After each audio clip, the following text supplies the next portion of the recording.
Hey everybody, welcome to day 4 of 12 Days of Divas. Today's diva is the queen bee herself, Miss Beyoncé, and we are going to unpack Love on Top.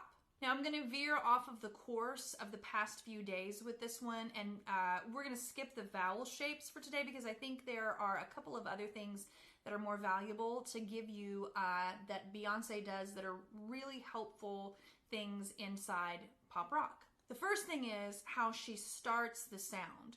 She uses what we call glottal onsets, which is the same feeling as when you get an uh-oh. It leads her into a bigger, fuller sound in the belt, and then also she's very percussive with her consonants, meaning they pop when she hits them. Now, everybody asked me why nothing's perfect, but it's worth it. I encourage you to go back and listen to her in the song because she's a master at using the consonants to give herself power. The second thing I want you to notice is actually how she ends the sound as well. When you are that percussive at the beginning, or when you use something that we also call a glottal onset, when you do that, you're asking a lot of the voice, and it can create a little bit of tension in the throat. If we start strong, then we have to find a way to release the pressure at some point in time. Otherwise, things start squeezing, and that's where we can kind of get into the danger zone vocally. One of the release valves that I teach my wailers is the dive off. And what the dive off is just getting to the end of the phrase and then relaxing off of it. For example, if I didn't do the dive off, here's what that would sound like. Baby, it's you! You're the one I love! Squeeze.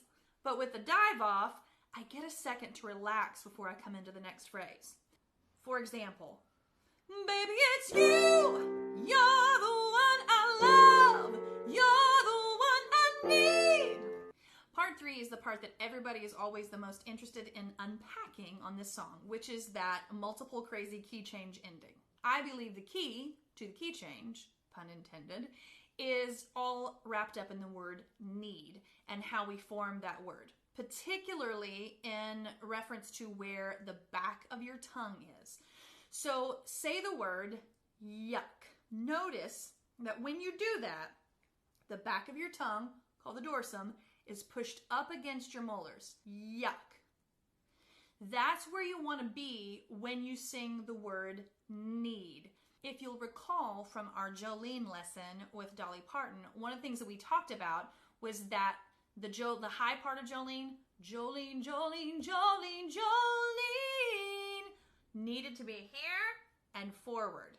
Same thing on this word need. So we want the high tongue and we want it forward. So I actually want you to take your hands like this while we work through this ending. And the middle part, you're the one I love. We're going to stay here. And then when we get to the word need, you're going to think, bring your tongue up and go forward into the nasal cavity. So like this. You're the one I love. You're the one I need. Try that with me. You're the one I love. You're the one I need. It's almost like you're offering it up and then really get into a snarl there. Okay? Now we're going to take it up a half step. You're the one I love. You're the one I need. Make sure that tongue is high.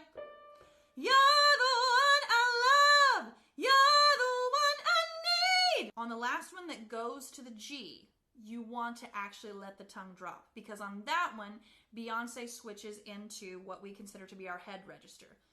You're the one I love. You're the one I need.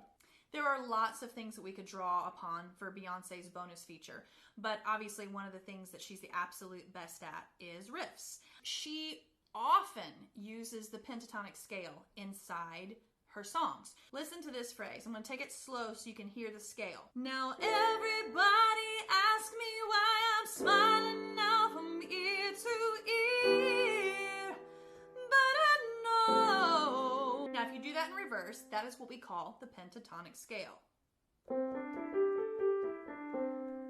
And it's all over pop music. And there you go. There is just a tiny glimpse into the tool belt of Beyoncé.